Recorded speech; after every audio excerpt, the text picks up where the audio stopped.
మద్యపానం నివారిద్దాం, మన గుండెను కాపాడుకుందాం. కర్నూలు జిల్లా ఆదోనిలో మధు హాస్పిటల్ ఆధ్వర్యంలో వరల్డ్ హార్ట్ డే సందర్భంగా భీమా సర్కిల్ వరకు ర్యాలీ చేశారు. ఈ ర్యాలీలో మద్యపానం నివారిద్దాం, మన గుండెను కాపాడుకుందాం అంటూ నినాదాలు చేసుకుంటూ ర్యాలీ చేయడం జరిగింది.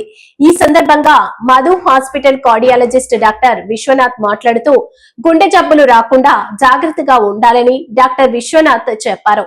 అలాగే గుండెకు సంబంధించిన సమస్యలకు ఇబ్బందులు కలిగే సూచనలు అధికంగా చెమటలు పట్టడం, ఛాతీలో నొప్పి, గుండె దడ, కళ్ళు తిరుగుట, వెన్ను నొప్పి, ఆయాసం ఇలాంటివి గుండెకు సంబంధించిన సమస్యలుంటే మధు హాస్పిటల్ దగ్గర వైద్యం చేయించుకోవాలని ఆయన చెప్పారు. అయితే గుండె జబ్బులు రాకుండా ముందస్తు జాగ్రత్తలు తీసుకోవాలని Madhu hospital cardiologist doctor Viswanath పేర్కొన్నారు. అలాగే గుండెకు సంబంధించిన సమస్యలను వైద్యం ఆదోని నిర్మల్ టాకీస్ వెనుక ఎస్కేడి కాలనీ 1వ రోడ్డు మధు హాస్పిటల్ కు సంప్రదించాలని కార్డియాలజిస్ట్ డాక్టర్ వి విశ్వనాథ్ వైద్యం చేయడం జరుగుతుందని చెప్పారు.